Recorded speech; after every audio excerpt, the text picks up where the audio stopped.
Thank you very much. Thank you very much. Okay. So the opportunity, what I want to do here is I want to trace an arc over the last 20 years. I want to kind of, for those of you who haven't maybe seen these models before, I'm just going to do a quick grounding in them. Then I want to kind of talk about where they've gone. I want to tie that into a whole new set of markets that I think we're going to serve, that we can apply these models to going forward. And when I mean serve, I mean right now, and I mean this community right now. I think there's a market expansion in this decade that's going to be extremely interesting and important to everybody in this room. And then a little bit, I want to close with some things we've learned about how to play the game in this new world, and particularly how innovation has to get focused in a way that's more disciplined maybe than we've done in the past. So that's kind of where this is headed. So the old models to follow. Okay, so let me just kick this thing off by saying this model here is 60 years old. Everett Rogers came up with this model in the 1950s. And basically what he said was, if you introduce disruptive technology into any community, anywhere, that community will self-segregate into 5 different responses. The first response, and his names for these go across the bottom here, and I'm going to give you the sort of the Silicon Valley version of those names. So the first people to engage a new technology are the technology enthusiasts, and they do it largely because they're just interested in the properties of the technology. They're geeks, and you know, they're just dancing geek to geek is kind of how these things start, right?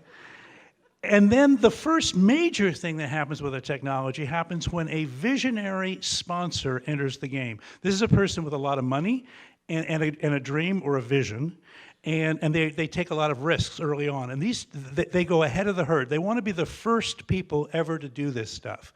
And that whole idea of being the pioneer, they want to be that pioneer. They're gonna put a lot of distance between themselves and everybody else. Everybody else tends to get led by this third strategy, which is, I'll do it when I see you do it, okay?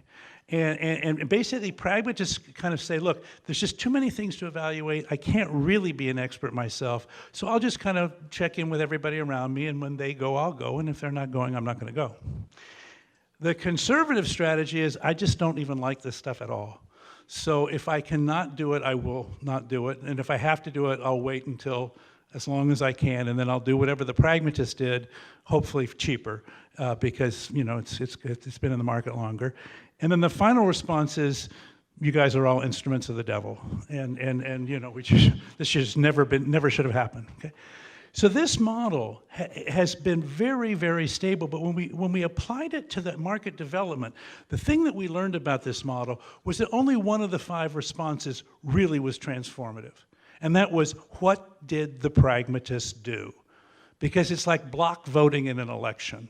Did the block vote Democrat or Republican? Or did the block, liberal, Tory? I can't remember, however you guys play it up here, right? How are the Brits played? Anyway, the pragmatists are the key to the dynamics of the market. And so instead of being this nice curve, what we ended up finding was a curve that had broken into 2 pieces.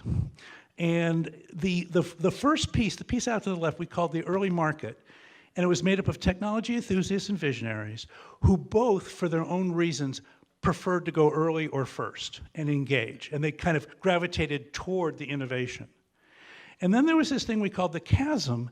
And the chasm separated that group from the rest. Because the pragmatists looked at that going on and they said, well, that's interesting. And then they turned to each other and they'd say, are you doing this yet? No?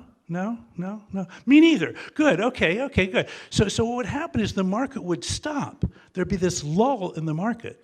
And when it was first, when the book first came out, we weren't seeing that lull. We were expecting to go right up Rogers' curve. And so it was very important to see it. And that lull is a pragmatist group of people saying, I won't go unless you go. So this is what we ended up calling the junior high dance problem, okay? So boys on one side of the gym, girls on the other side of the gym, how do we get the dance started? And the interesting thing about this model, I'll just skip ahead for a second, is, you know, at some few minutes later, everybody's on the dance floor. So you go from a state of 0 adoption to a state of 100% adoption, and it's the same pragmatist decision response, which is, I'm going to do whatever you do. So I'm not, and then all of a sudden you do. Oh my God, I'm being left behind. I'm going to go do it too.